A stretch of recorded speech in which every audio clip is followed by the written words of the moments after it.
Devíamos mesmo falar sobre vender a casa. Meu nome é Elijah. Tenho 35 anos e sou casado com Vanessa há 7. Morávamos em Charlotte, Carolina do Norte, numa casa que comprei 3 anos antes de nos conhecermos. Naquela quinta-feira de manhã, ela disse isso enquanto tomávamos café, como se estivesse sugerindo que trocássemos de supermercado. Levantei os olhos do tablet. O que, a casa? É grande demais para nós dois, disse ela. Mexeu o café sem olhar para mim. Meus pais acham que poderíamos mudar de casa, comprar algo moderno e dividir o lucro.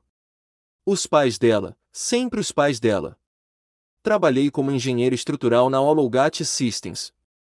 Emprego estável, bom salário. Consertei pontes e projetei cálculos de carga para prédios que permaneceriam de pé por muito tempo depois que eu partisse. Vanessa trabalhava meio período em uma boutique no centro da cidade, mas passava a maior parte dos dias na casa dos pais, no subúrbio. Ela dizia que estava ajudando a mãe com tarefas. Nunca questionei isso. Aquela casa está quitada, eu disse. Por que venderíamos? Ela deu de ombros. Só algo para pensar. Deixei passar. Eu sempre deixo passar. Isso foi 3 semanas antes do Dia de Ação de Graças. Desde então, ela estava no celular mais do que o normal. Tarde da noite, eu acordava e via o brilho do banheiro. Ela dizia que era amiga dela, Courtney. Sempre Courtney. Vanessa ria de coisas que eu não conseguia ouvir e digitava mensagens que eu jamais leria. Eu dizia a mim mesma que estava sendo paranoica. Mas havia outras coisas, pequenas coisas. Ela parou de perguntar sobre o meu dia, parou de cozinhar as refeições que costumava fazer sem que eu pedisse. Começou a usar perfume quando ia visitar os pais. Ela odiava perfume. Uma noite, cheguei em casa cedo e a encontrei na entrada da garagem, sentada no carro, ao telefone. Ela não percebeu que eu estacionei atrás dela. Observei-a pelo retrovisor. Ela estava sorrindo, o tipo de sorriso que eu não via há meses. Quando ela finalmente saiu, perguntei com quem ela estava falando. Courtney, disse ela. Coisas de mulher. Assenti. 2 dias antes do Dia de Ação de Graças, encontrei um recibo no lixo. Jantar para 2 em uma churrascaria no centro da cidade. Eu tinha trabalhado até tarde naquela noite. Ela me disse que tinha comido as sobras em casa. Eu não disse nada. Dobrei o recibo e guardei na carteira. Algo estava errado. Eu sabia disso como você sabe que uma estrutura está fraca antes de desabar. Você sente isso nas vibrações, na maneira como as coisas se acomodam de forma errada. Eu só não sabia o quão ruim era ainda. Vanessa e eu nos conhecemos em um casamento em Raleigh. Ela era a madrinha de casamento. Eu era padrinho de casamento. Ela ria das minhas piadas e não parecia se importar que eu passasse a maior parte do tempo falando sobre pontes suspensas. 3 meses depois, estávamos namorando. 1 ano depois, eu a pedi em casamento. A família dela me amou no começo. O pai dela, Donald, trabalhava com vendas farmacêuticas. Ele ganhava um bom dinheiro e nunca deixava ninguém esquecer disso. A mãe dela, Patrícia, administrava um clube do livro e era voluntária na igreja. O irmão mais novo dela, Kyle, tinha 28 anos e ainda morava em casa, fazendo trabalhos freelance de design gráfico entre maratonas de videogame. Eles me acolheram, disseram que eu era bom para Vanessa, estável, responsável, o tipo de homem que tinha a vida em ordem.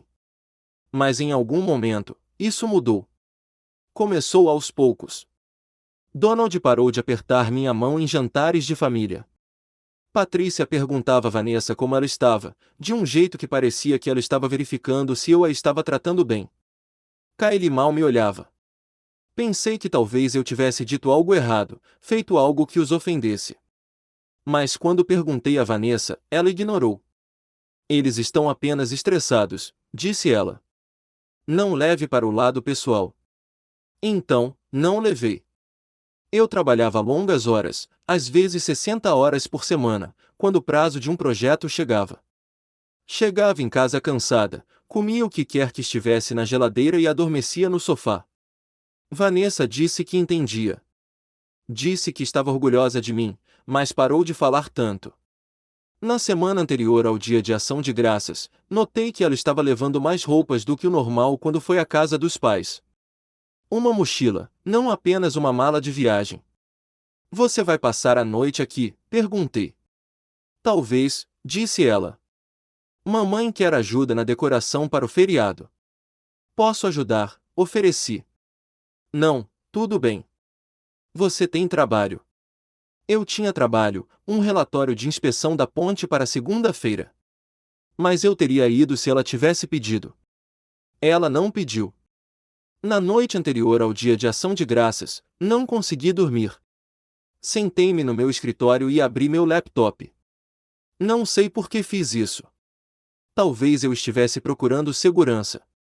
Talvez eu só precisasse provar a mim mesmo que estava errado. Entrei na nossa conta telefônica e verifiquei os registros de chamadas. Vanessa estava enviando mensagens para um número a mais do que para qualquer outro. Centenas de mensagens tarde da noite, de manhã cedo, durante o horário de trabalho. Eu não reconheci o número. Fiquei sentado ali, olhando para a tela até o sol nascer. Meu café esfriou. A casa permaneceu em silêncio. E eu sabia, no fundo das minhas entranhas, que tudo o que eu temia era verdade. No Dia de Ação de Graças, Vanessa queria passá-lo na casa dos pais. Ela sempre fazia isso.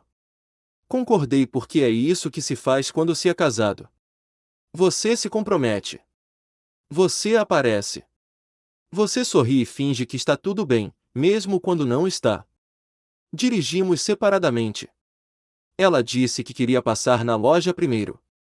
Eu disse que a encontraria lá. Estacionei na entrada da garagem deles ao meio-dia. A casa estava decorada com guirlandas de outono e fardos de feno. Patrícia atendeu a porta com um sorriso forçado. Elijah, que bom ver você, disse ela. Ela não me abraçou. Lá dentro, a casa cheirava a peru assado com canela. Donald estava sentado em sua poltrona assistindo futebol. Kyle estava no sofá com o celular. Vanessa estava na cozinha com a mãe. Coloquei a torta que trouxe no balcão, de abóbora, comprada pronta, mas já era alguma coisa. Obrigada, disse Vanessa sem olhar para mim. O jantar foi tranquilo. Todos ao meu redor conversavam sobre o jogo, sobre o clube do livro da Patrícia, sobre o novo projeto freelancer do Kyle. Fiquei ali sentada, cortando meu peru em pedaços cada vez menores, tentando descobrir quando eu ficava invisível. Depois da sobremesa, Vanessa se levantou. Preciso falar com o Elijah, disse ela. Sua voz era firme. Firme demais. Ela me levou para a sala. Seus pais a seguiram. Kyle também. Todos se sentaram como se aquela fosse uma reunião planejada. Eu fiquei de pé. Vanessa enfiou a mão na bolsa e tirou um envelope pardo. Ela o colocou na mesa de centro à minha frente. Quero o divórcio, disse ela. Olhei para o envelope. Meu cérebro não conseguia processar as palavras. O quê? Não estou feliz, Elijah. Não estou feliz há muito tempo. Os pais dela sentiram. Kyle deu um sorriso irônico e então começaram a bater palmas. Devagar no começo, depois mais alto. Patrícia sorriu. Donald fez um sinal de positivo com o polegar para Vanessa. Kyle riu e disse, finalmente. Olhei para Vanessa. Ela não estava chorando. Nem estava chateada. Parecia aliviada. Eu trouxe uma coisa para você também, eu disse. Minha voz soou distante, como se viesse de outra pessoa. Enfiei a mão no bolso do casaco e tirei uma caixinha de presente embrulhada em papel pardo comum. Coloquei-a na mesa ao lado dos papéis do divórcio. Vanessa franziu a testa. O que é isso? Abra, eu disse. Ela hesitou. Então, pegou o pendrive e rasgou o papel. Dentro havia um pendrive. O que é isso? Ela perguntou. 6 meses, eu disse. Fotos, mensagens de texto, recibos de hotel, tudo. Seu rosto empalideceu. Patrícia parou de sorrir. Donald se inclinou para a frente na cadeira. O sorriso irônico de Kylie desapareceu. Você está mentindo, disse Vanessa. Abra e veja. Ela olhou para o pendrive como se ele fosse explodir. Eu me virei e saí. Ninguém me seguiu. Ninguém disse uma palavra.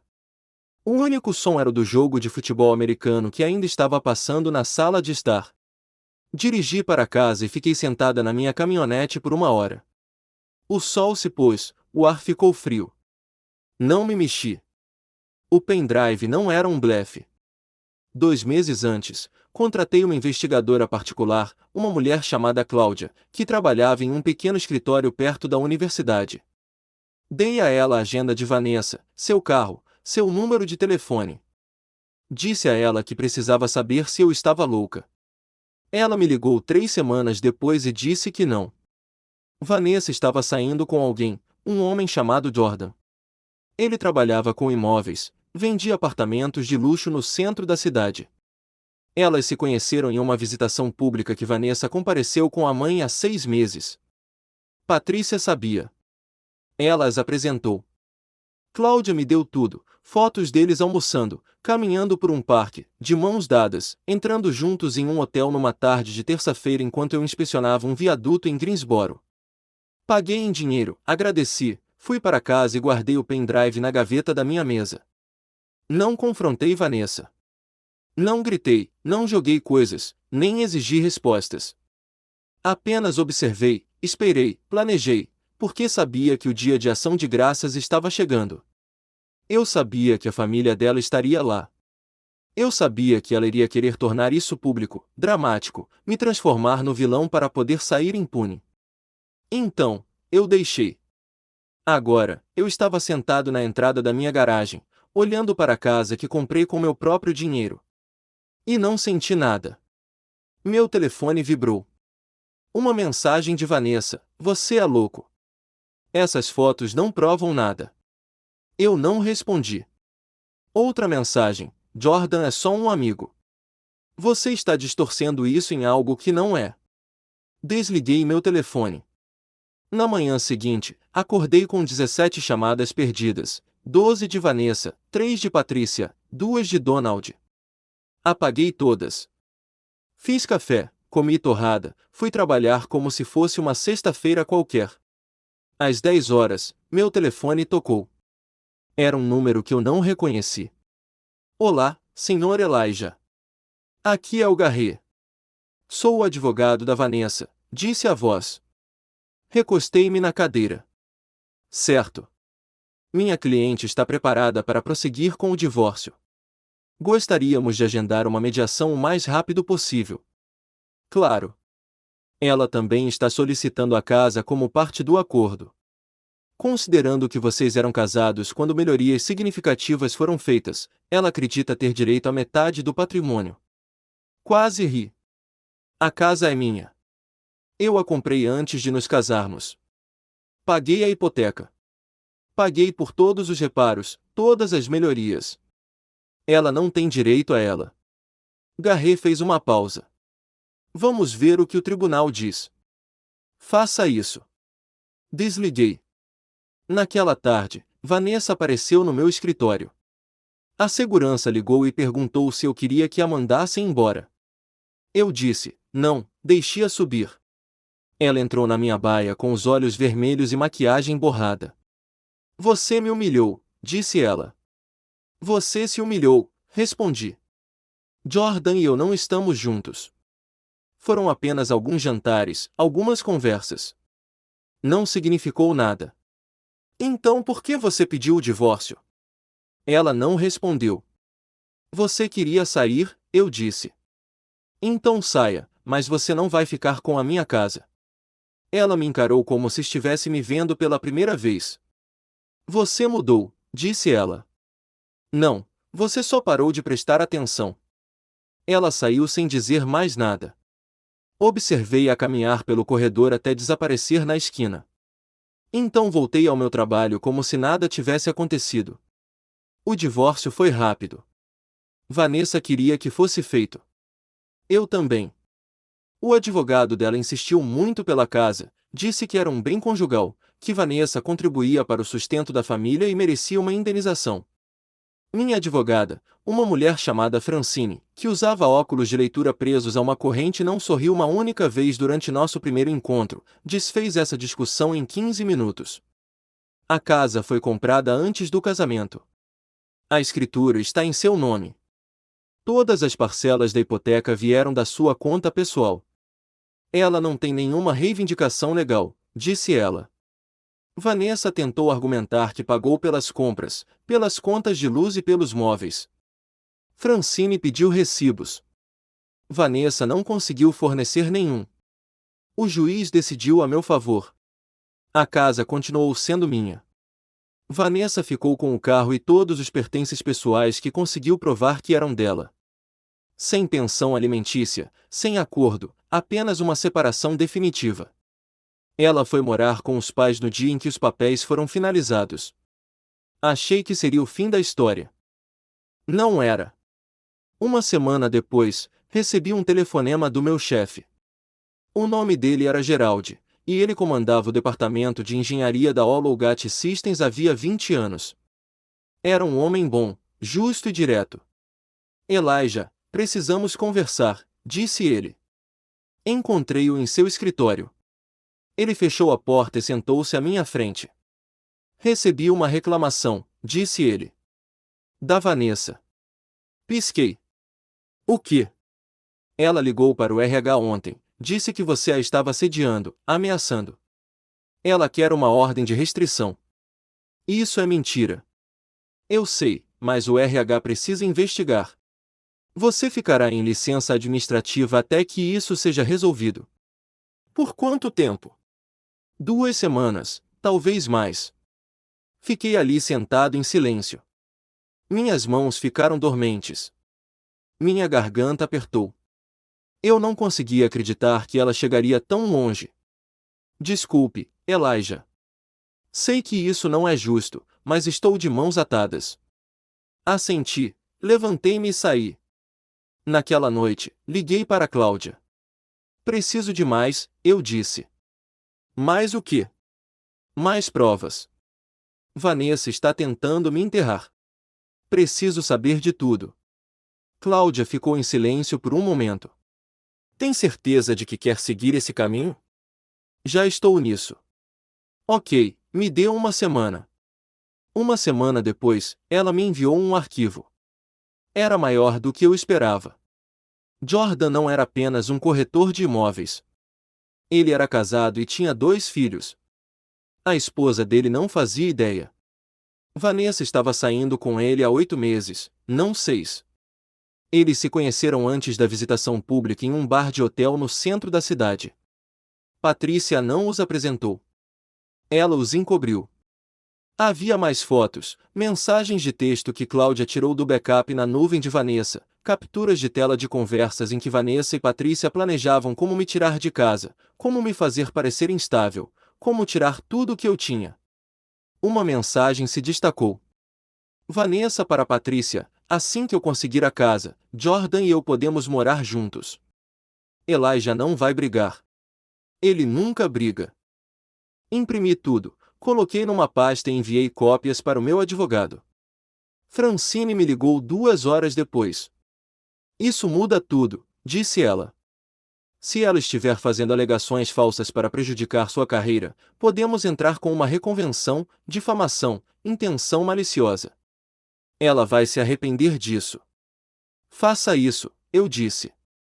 A ordem de restrição foi negada.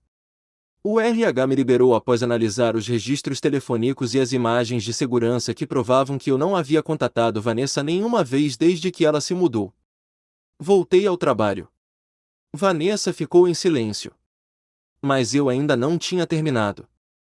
A esposa de Jordan merecia saber. Eu debati isso por 3 dias. Não era da minha conta. Não era minha luta. Mas toda vez que eu pensava em deixar para lá, eu me lembrava da cara da Vanessa quando ela me entregou os papéis do divórcio, do jeito que a família dela aplaudiu como se eu fosse o clímax de uma piada. Eu liguei. O nome dela era Olivia. Ela atendeu no segundo toque. Olá, meu nome é Elijah. Não te conheço, mas acho que você precisa ouvir uma coisa, eu disse.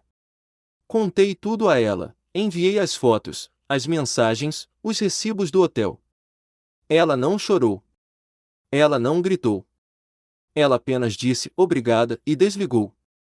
2 dias depois, Jordan me ligou. Sua voz tremeu. Você arruinou a minha vida. Você mesma arruinou, respondi. A Olivia me deixou, levou as crianças. Vou perder tudo. Ótimo. Ele desligou. Vanessa descobriu no mesmo dia.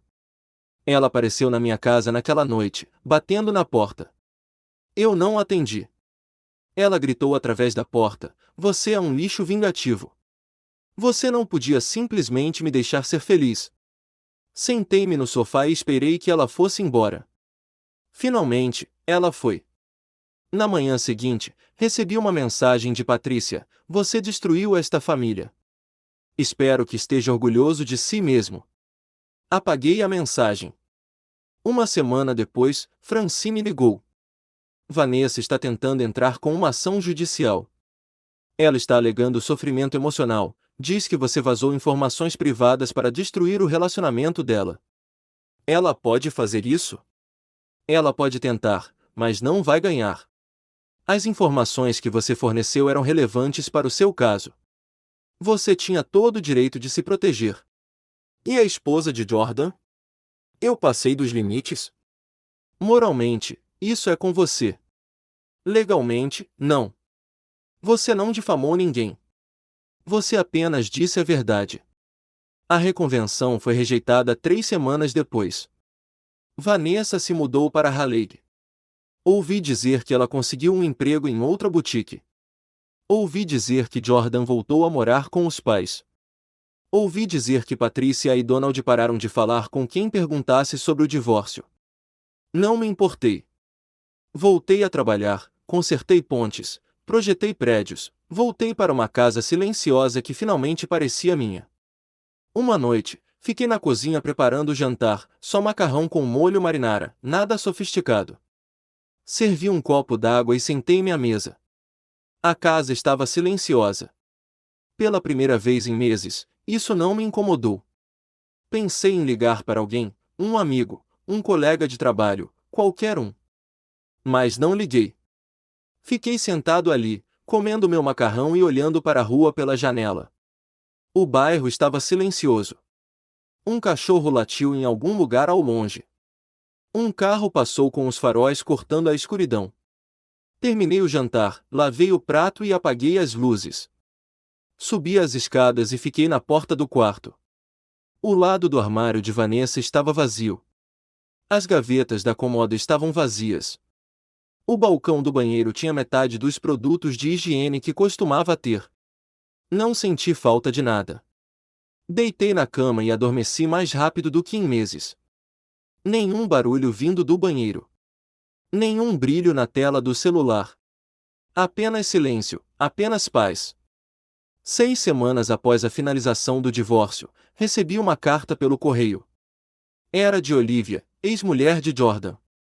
Ela me agradeceu, disse que eu lhe dei as provas necessárias para que ela fosse embora e que seu advogado usou as provas que eu forneci para garantir a guarda total das crianças em um acordo que deixou Jordan com quase nada. Ela também disse outra coisa: você me salvou de desperdiçar mais anos com uma mentira. Espero que encontre paz. Dobrei a carta e a coloquei na gaveta da minha mesa, ao lado do pendrive. 1 mês se passou. Encontrei Patrícia no supermercado. Ela me viu do outro lado do corredor, virou-se e seguiu na outra direção sem dizer uma palavra. Não a segui. Vanessa tentou entrar em contato uma vez, uma mensagem de texto tarde da noite: sinto muito pelo fim das coisas. Eu não estava pensando direito. Li 2 vezes. Então bloqueei o número dela. Meu advogado me disse que Vanessa tentou comprar um apartamento com Jordan. O banco negou o empréstimo. Acontece que o crédito dele foi destruído após o divórcio. Vanessa não tinha condições de pagar sozinha. Eles terminaram 2 semanas depois. Não comemorei. Não me vangloriei. Simplesmente segui em frente. Consegui uma promoção no trabalho, engenheiro-chefe de um novo projeto, uma ponte sobre um rio nos arredores de Asheville. Levaria 2 anos para ser concluída. Me dediquei a isso, passei os fins de semana revisando planos, as noites fazendo cálculos, as manhãs no canteiro de obras observando o concreto ser despejado e as vigas de aço serem soldadas. O trabalho parecia bom, sólido, real. A primavera chegou. A casa ficou mais leve. Repintei a sala, comprei móveis novos, desmontei o deck antigo e construí um novo com minhas próprias mãos. Trabalhei nos fins de semana, fiquei até tarde no escritório, corri de manhã antes do sol nascer. Não namorei. Não procurei ninguém. Simplesmente existi, um dia de cada vez. Num sábado, fui de carro até o local da ponte, fiquei na margem e observei a água se mover sob as vigas de aço. O projeto estava adiantado. As inspeções estavam limpas. Tudo estava funcionando. Pensei em Vanessa, na família dela, na forma como aplaudiram quando ela me entregou os papéis do divórcio. Não senti mais raiva. Não senti nada, apenas alívio. Naquela noite, sentei-me no meu novo deck com uma cerveja e assisti ao pôr do sol.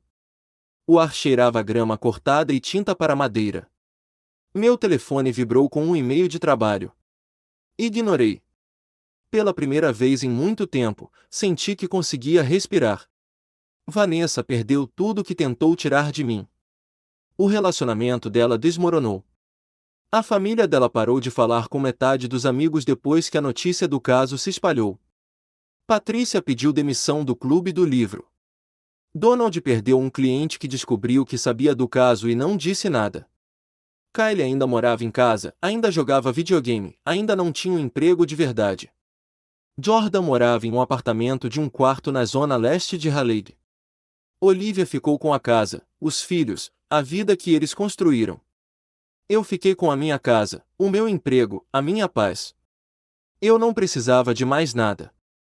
Às vezes, a melhor vingança é simplesmente ir embora e deixar que eles se destruam.